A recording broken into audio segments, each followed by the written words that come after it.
নমস্কার। আজ কবিগুরু রবীন্দ্রনাথ ঠাকুরের জন্মদিন উপলক্ষে আমার একটি ছোট্ট নিবেদন। প্রার্থনা। কবিগুরু রবীন্দ্রনাথ ঠাকুর।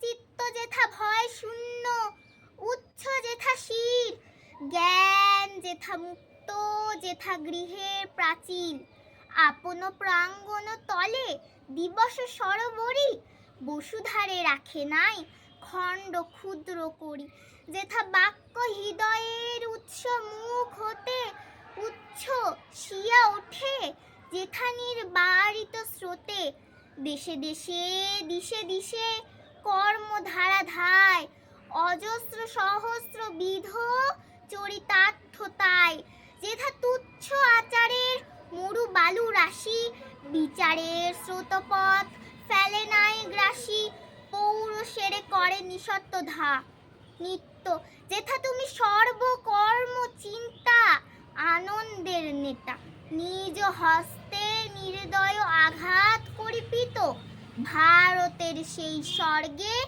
করো জাগরিত। নমস্কার।